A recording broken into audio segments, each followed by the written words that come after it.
Kabupaten kota bisa punya siaran sendiri kalau pemerintah menyediakan kanal. Mungkin nggak itu kira-kira? Ngobrol bareng Orbit. Kami obrolkan, Anda simpulkan. Assalamualaikum warahmatullahi wabarakatuh. Jumpa lagi kita di Ngorbit, ngobrol bersama Orbit. Udah banyak sekali yang kita bicarakan untuk masyarakat Sumatera Utara ini melalui Orbit. Dan sekarang kami sudah mengundang satu orang komisioner yang mungkin belakangan ini diperlukan masyarakat Sumatera Utara informasi dari beliau. Bang Syaril, ya, jumpa kita kali ini Bang. Iya, alhamdulillah Bang Rizanul. Kayaknya ada satu masalah di masyarakat kita di Sumatera Bang. Setidaknya setahun terakhir. Iya. Ini berkaitan sama Bang. Iya. Kenapa? Setahun ini TV kita udah beralih ke digital. Oke. Betul kan Bang? Betul. Kalau dulu masyarakat keluhannya nggak banyak Bang. Cuman semut yang banyak di TV katanya. Ya kan? Tapi masih bisa nonton. Ya kan? Kalau hujan gimana pun hujan, tetap bisa nonton. Walaupun ada semut sedikit lah. Gitu kan? Kalau sekarang nggak Bang. Kalau nggak awan, kotak-kotak yang banyak di TV itu kalau hujan gitu ya. Padahal janjinya pemerintah dulu, kalau udah kita beralih ke digital, bening bagaikan kristal layar TV Anda. Kok nggak bisa kayak gitu Bang nyatanya? Apa kira-kira kalau menurut Abang lah dari Komisi Penyiaran ini? Iya, sebenarnya begini Bang Rizanul, teman-teman para pemirsa Orbit. Nah, orbiter kita nih banyak nih Bang. Jadi ini idealnya ini sebenarnya ini menjadi ranahnya Kominfo sebenarnya ini. Terkait dengan persoalan semana apa sih keinginan kita? Sorry Bang, sebetulnya sebelum itu aku kasih tahu juga sama penonton kita, orbiter kita. Sebetulnya kami juga mengundang Kominfo Bang untuk datang, cuman mungkin kesibukan lain mereka belakangan ini. Jadi memang kami udah memprediksi ini bukan ranah Bang Syaril sepenuhnya, tapi kan sedikit banyak. Tapi boleh. Artinya gambaran pertama gini, memang semangat pemerintah melalui Undang-Undang Cipta Kerja itu adalah ingin memberikan pelayanan terbaik kepada masyarakat melalui siaran televisi. Kan itu konsepnya seperti itu. Kalau ditarik mundur lagi, Indonesia ini malah kalah dengan negara lain. Ya, kita contohkan sekelas Brunei saja, ini sudah melakukan TV digitalnya itu sudah mulai tahun 2017 kalau nggak salah saya. Sejumlah negara. Kalau itu Bang Syaril bilang, ini seingat aku ya, waktu dulu aku bawa acara di TVRI, kita lebih dulu seharusnya Bang. 2014 sudah mulai dengan Sumatera Utara sebagai pilot sebetulnya dulu ya, tapi nyatanya kan masih angan-angan dah. Jadi kalau di pembandingnya negara tetangga, misalnya Singapura, Malaysia itu di tahun 2020 mereka sudah melakukan menyuntik ya analog switch off, artinya TV-TV analog itu kan dimatikan. Ya. Tujuannya satu, memberi layanan terbaik kepada masyarakat melalui siaran-siaran yang bening seperti tadi. Ya, bening seperti kristal gitu. Ya kan, kemudian masyarakat akan menikmati sajian yang memang betul-betul luar biasa lah. Itu semangatnya. Pergeseran itu, pengadaan pelaksanaan TV digital itu kan ya tetap melalui alat.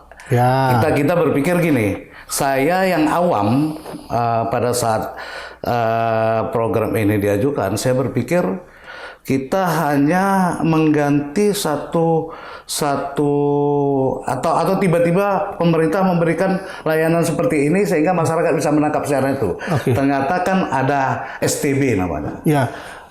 Sebetulnya kalau untuk TV zaman now katanya, TV zaman now nggak perlu itu, karena sudah di dalamnya. Sudah di dalamnya. Ya, tetapi kan orang kita kan nggak semuanya orang kaya, sehingga ketika kebijakan ditetapkan, nggak mungkin ganti TV kita. Itu dia tahu lah, jut terkejut terus kan. Nah, kalau ganti TV terkejut, pakai STB. Waktu itu pemerintah bilang STB dikasih gratis. Sekarang tis. Awalnya begini, awalnya KPI itu diajak untuk ngobrol bareng terkait dengan pengadaan STB ini. Tapi hanya sebatas diajak ngobrol. Pendistribusian pun kita diajak untuk seremoninya saja. Cuma nengok-nengok. Seremoninya saja kita diajak. Ternyata ini kan menjadi ranahnya pemerintah melalui Kementerian Kominfo pada saat itu. Secara nasional itu ada angka yang mereka tetapkan, kalau nggak salah itu 6,7 STB. 6,7 juta. 6,7 juta STB. Kemudian dengan hitungannya 1,1-nya itu pemerintah yang menyiapkan, kemudian sisanya itu sekitar 5, sekian juta itu disiapkan oleh LPP, Lembaga Penyiaran Publik TVRI, dan Lembaga Penyiaran Publik Swasta. Cuma untuk Sumatera Utara, karena kita skupnya kecil lah, kita ambil Sumatera Utara. Apakah STB ini sudah tersalurkan secara gratis ke masyarakat? Itu yang pertama. Gratis dan proporsional. Karena yang kita lihat pada saat itu kan memang ini kan menjadi kampanye politik juga tanpa sadar. Tapi alhamdulillah Bang Syaril, ketika dilakukan seremoninya kan diajak dewan, kemudian diajak pemerintah untuk menyerahkan secara simbolis kepada masyarakat. Tapi lagi-lagi memang kadang-kadang kita bingung juga, atau pemerintah ingin melakukan langkah seperti ini. Ketika mereka meluncurkan LPG gratis, tabung gas gratis kepada masyarakat. Tapi itu jelas. Tabung gas itu kan langsung di branding. Dulu tabung gas ini untuk masyarakat miskin. Sehingga orang kaya itu rasanya malu apa segala macam. Tapi ini saya STB enggak ya? STB ini di mana brandingnya nih? Atau ada stiker hanya ini untuk orang miskin? Tidak ada. Itu tidak ada. Tapi ranahnya KPI kan tidak kepada penyediaan alat. Kami hanya melihat apa sih dampak dari pergeseran migrasi analog ke digital. Kalau secara siaran memang yang keinginan kita sebening kaca itu kayaknya belum dapat. Tapi paling tidak lebih bersih dari kemarin. Siarannya. Kemudian variasi program siaran. Jadi misalnya televisi TVRI ada beberapa siarannya. Ketika kita mengikuti berlangganan dengan yang lain, kita nggak bisa lihat yang gratis. Nah sekarang kan diacak kayak jadi hal-hal seperti itu yang terjadi.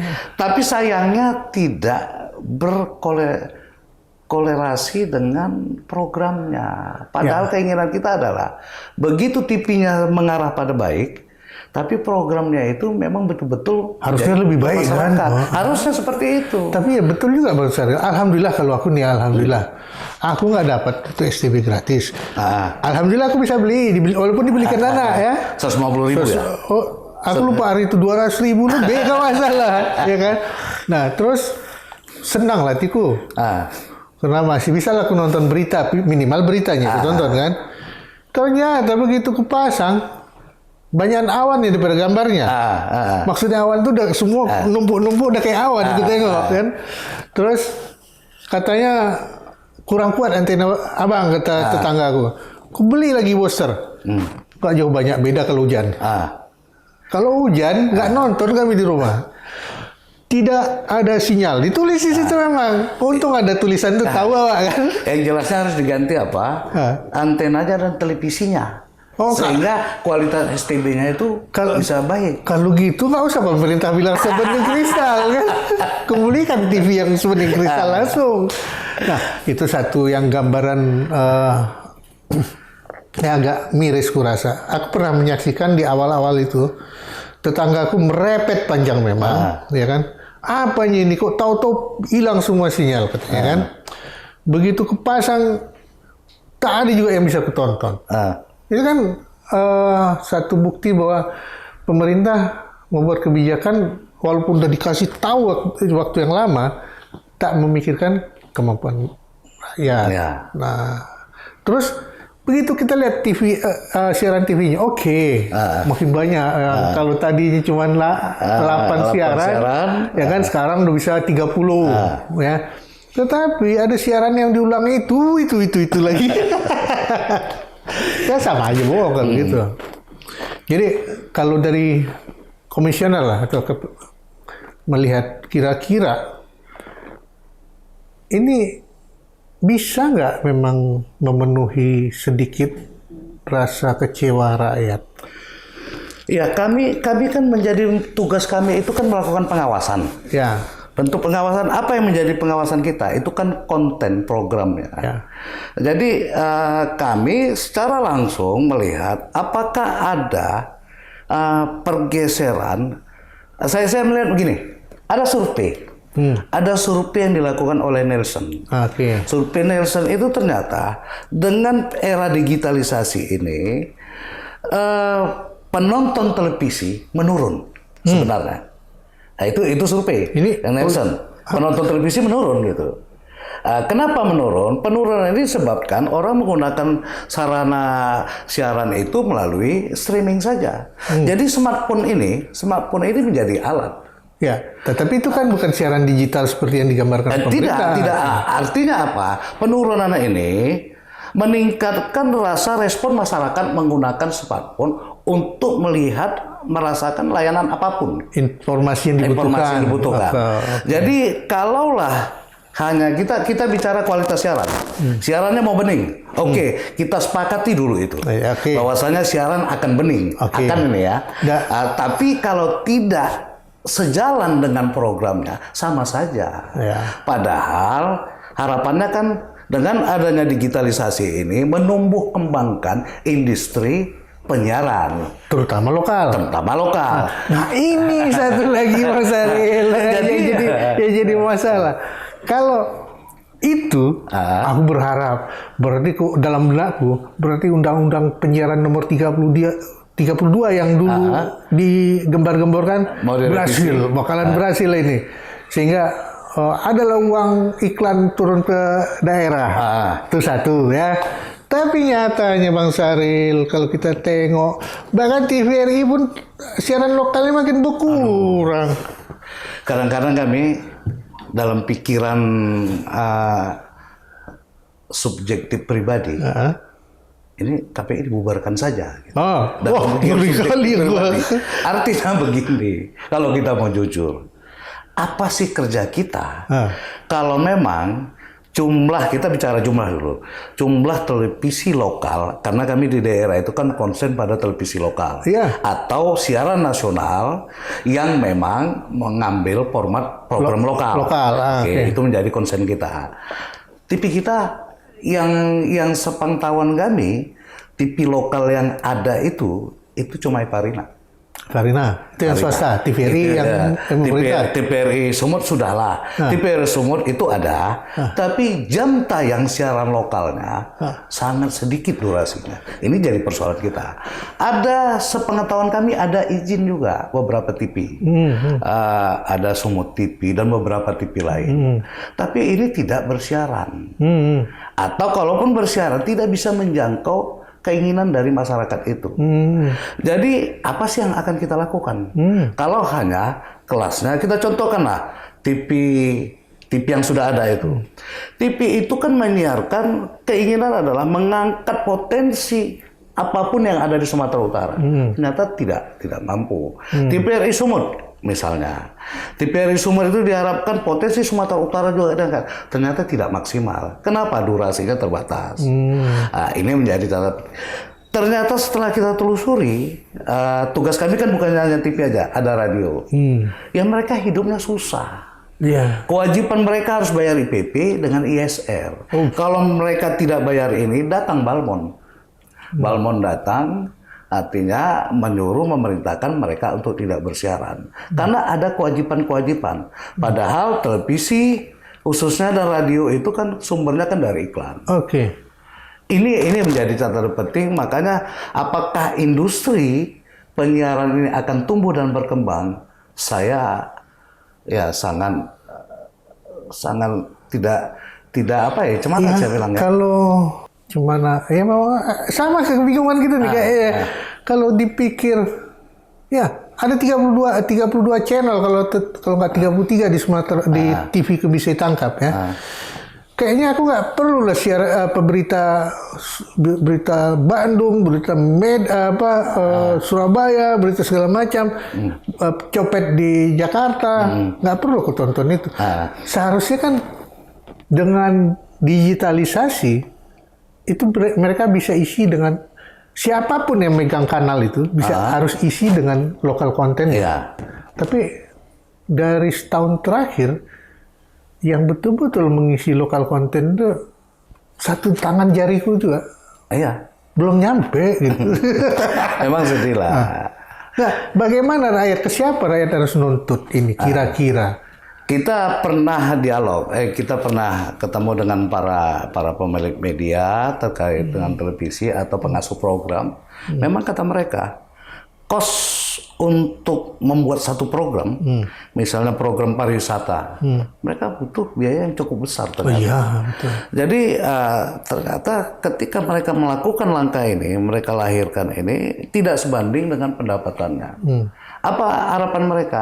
Begitu mereka tayangkan siaran ini, harapannya kan memasang iklan akan masuk. Harus masuk. Ternyata tidak ada.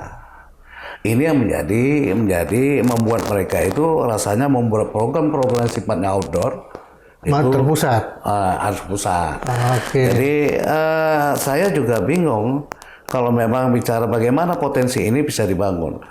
Tumbuh dan berkembangnya atau kita bilanglah pengusaha media yang ada di Sumatera Utara. Sebenarnya kan banyak.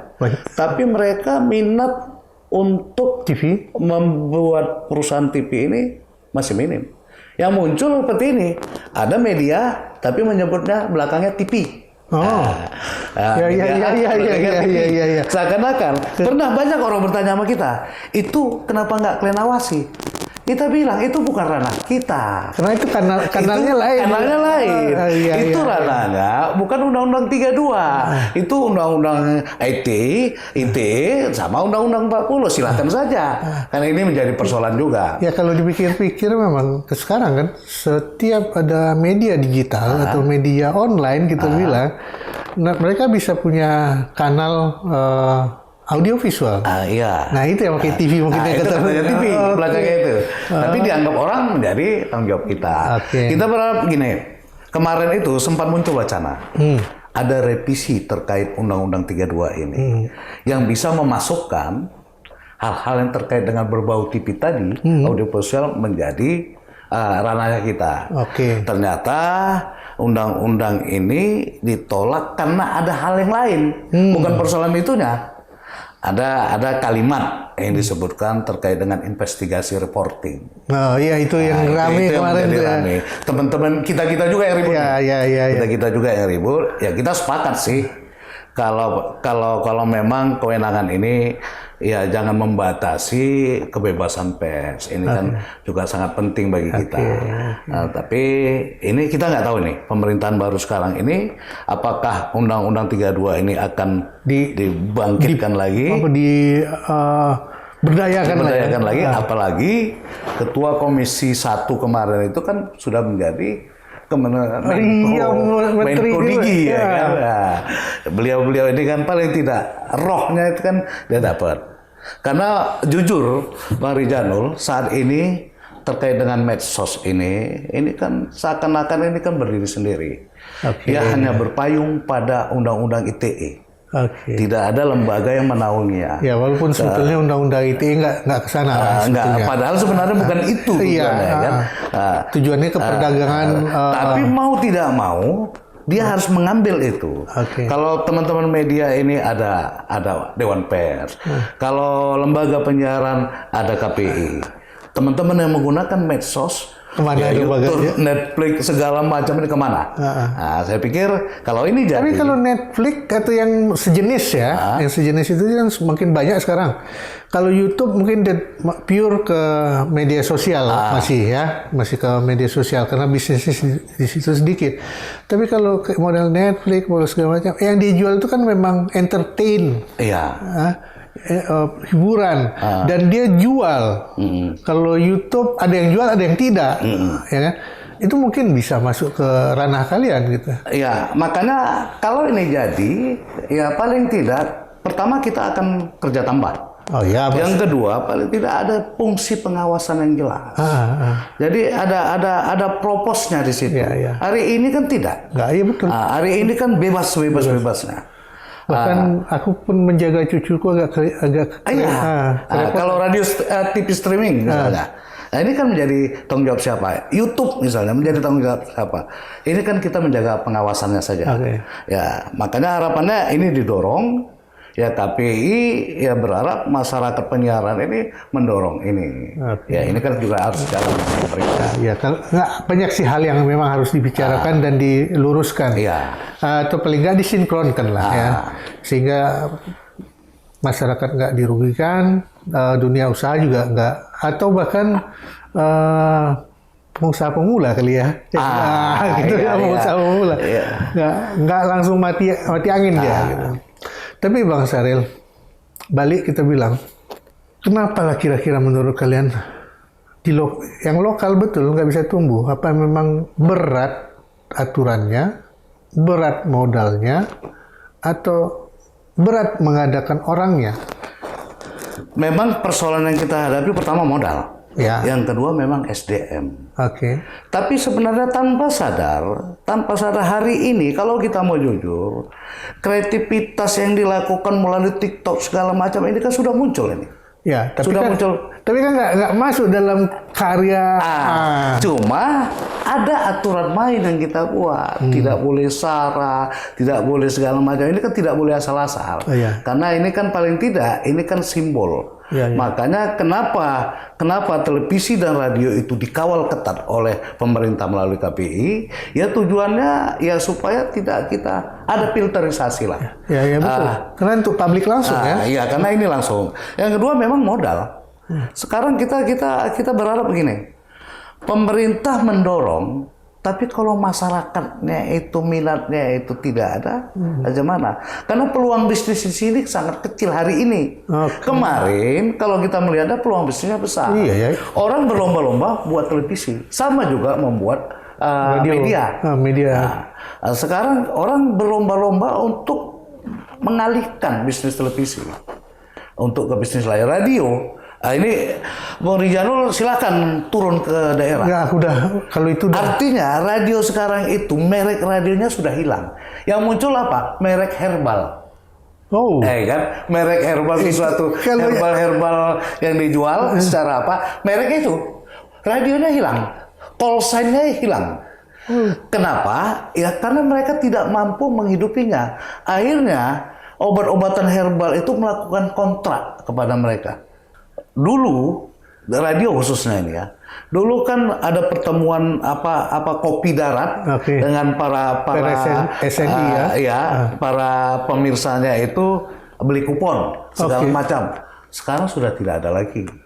Kemudian mereka pemasang iklan sudah tidak ada lagi. Akhirnya yang dijual adalah obat herbal, obat-obat yang memang tidak menarik. Di branding terakhir radio itu. Kalau aku bandingkan dengan 2 tahun lalu,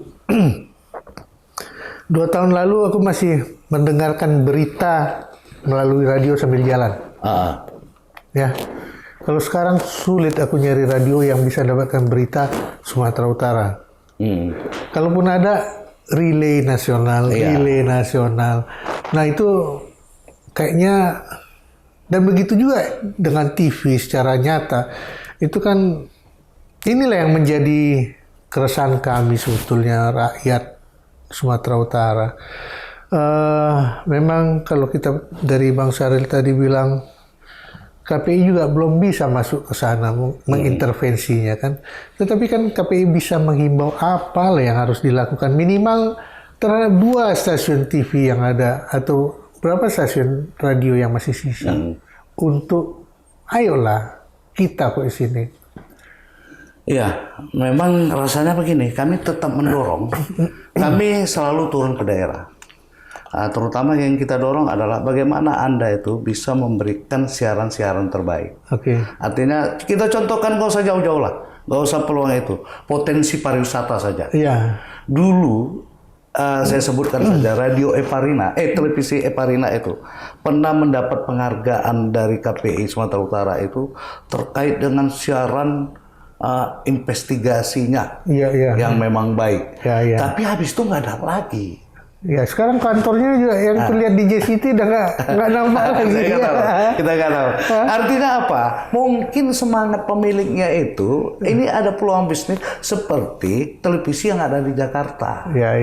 Ternyata begitu melihat peluangnya ini, pemasang iklan. Saya contohnya gini, pemasang iklan televisi rata-rata itu kan dari Jakarta ordernya.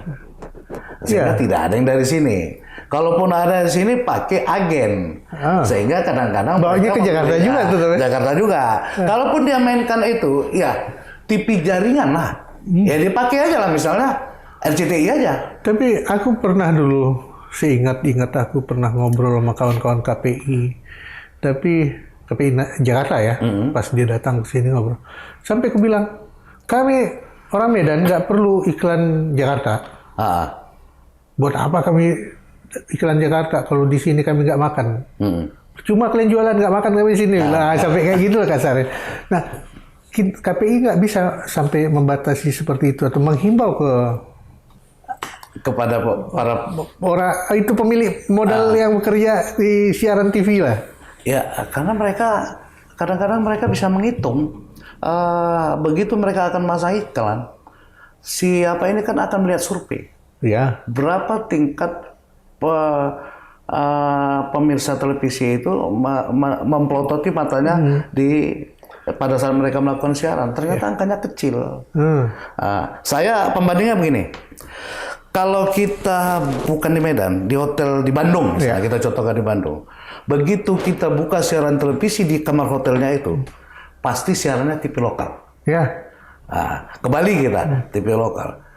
Di Sumatera Utara, di Medan khususnya, hotel-hotel berbintang yang ada itu belum membiasakan diri untuk membawa siaran Eparina itu contohnya, atau TVRI Sumur itu masuk ke channel pertama dia.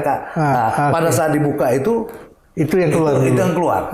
Ini kan salah satu poin yang bisa dilakukan. Ini kan bukan kerja KPI.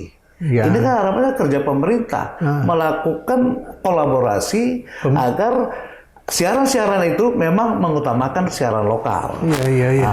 Bali TV hebat, kita buka siaran Bali TV di Sumut TV, nggak ada siaran lokalnya. Yang kedua, kita contohkanlah TV lokal yang ada itu tidak bisa terjangkau sampai ke Kota Medan, karena home base-nya di Sentar.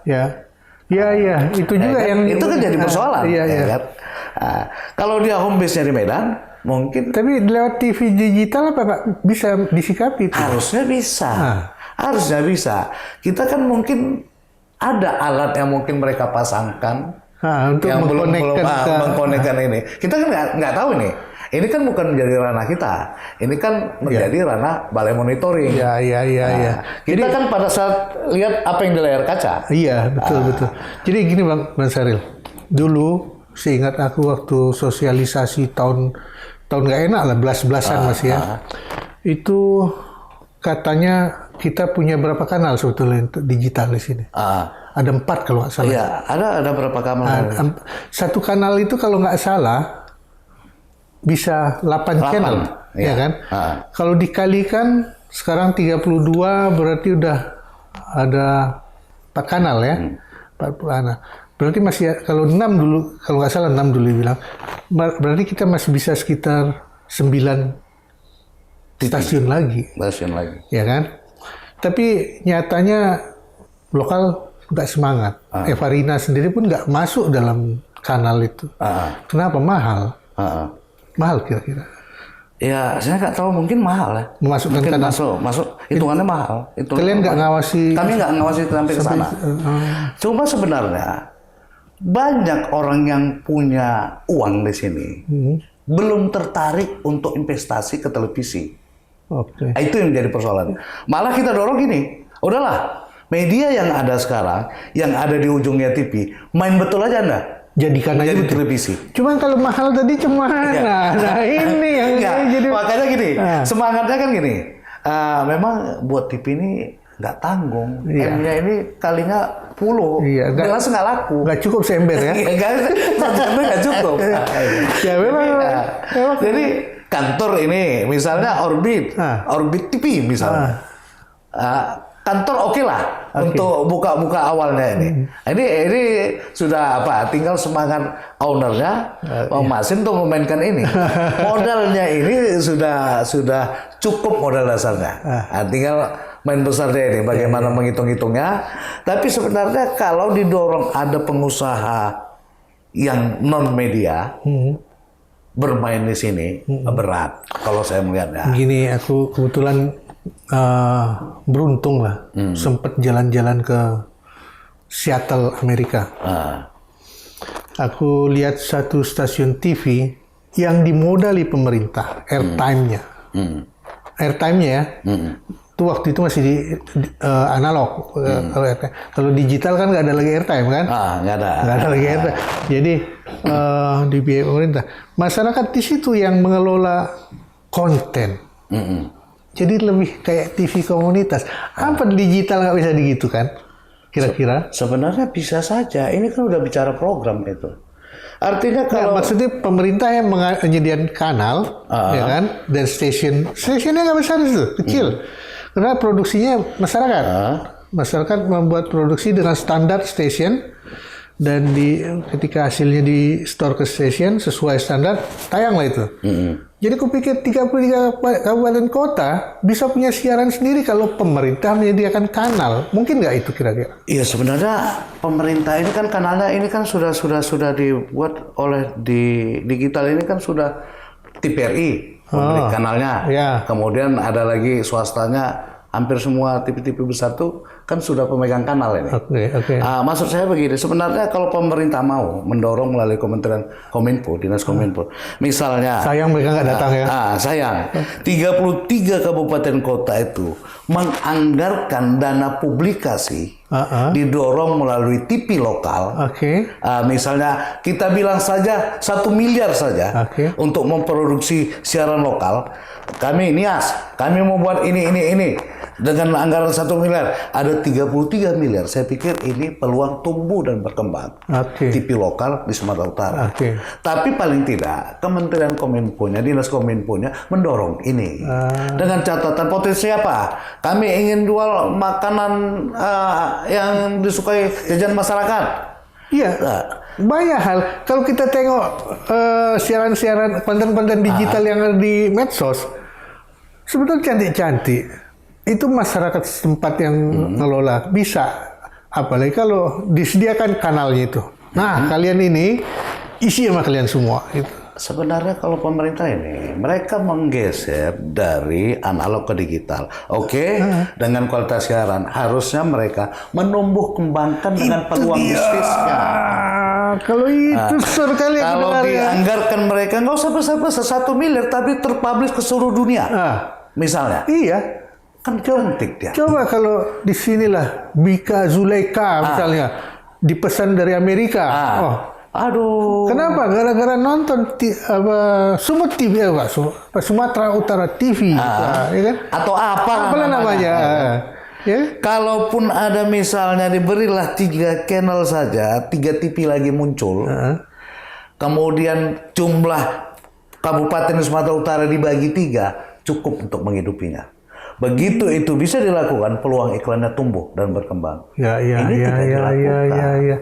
Harusnya itu 24 jam kalau kuperhatikan TV. Aduh. Medan ini, misalnya kawasan ini diekspos 1 minggu. Pindah geser ke kawasan lain. Berapa kecamatan kita? 21. 21. Sebulan itu Nggak habis. Jadi pemerintah merangsang ini, Ya, pemerintah melakukan langkah-langkah ini. Dan itu boleh ya. Boleh melalui biaya. Dan kalian pasti awasi itu Dan kan. kami, ya kerjanya makin berat, makin serius kita kerjanya kan. Ada juga nih yang bakalan dikasih kerja berat mau. Ya kan? Artinya kita tidak punya tantangan yang luar biasa. Ya. Tapi harapan kita adalah begitu ini tumbuh dan berkembang, kita hanya memberi aturan. Ya. Siaran Anda itu harus memiliki nilai edukasi. Ya. Kalaupun entertain yang memang berbasis kepentingan masyarakat. Iya, Itu iya, yang iya. tetap kita kawal. Jadi jangan tanggung-tanggung lah ya. Jadi KPI pun kerjanya enak. Oh, Iya. ini datang kemari melakukan pembinaan. Jelas koridornya ada, aturannya pun enak kita Iya. tentunya, ngawasinnya pun lempang. nggak- Iya, jadi harapannya begitu. Pemerintah hari ini di era kepemimpinan Pak Prabowo itu tumbuh kembangkanlah kehidupan lembaga penyiaran ini. Jadi komunikasi antara masyarakat terbangun dengan baik sehingga miskomunikasi pun akan hilang. Oke. Nah, ini kita dimainkan medsos terus, apa segala macam. Itu bukan saingan Ini sebenarnya. yang jadi munculnya misinformasi. Bertarung pula orang gara-gara konten kan nggak lucu. Iya. Nah, pemirsa, ternyata kalau urusan siaran, konten dan segala macam berat. Nah, semenjak dialihkan ke digital, ternyata makin berat. Selain secara teknis juga berat ya bang ya. Nah, secara fulus katanya itu juga berat. Nah, tapi tantangan itu bukan untuk didiamkan. Kalau didiamkan, kita jadi orang kalah. Kami ngobrolkan di sini, kalian tentukan di rumah. Assalamualaikum, sampai jumpa di Orbit dan Ngorbit berikutnya. Ngobrol bareng Orbit, kami obrolkan, Anda simpulkan.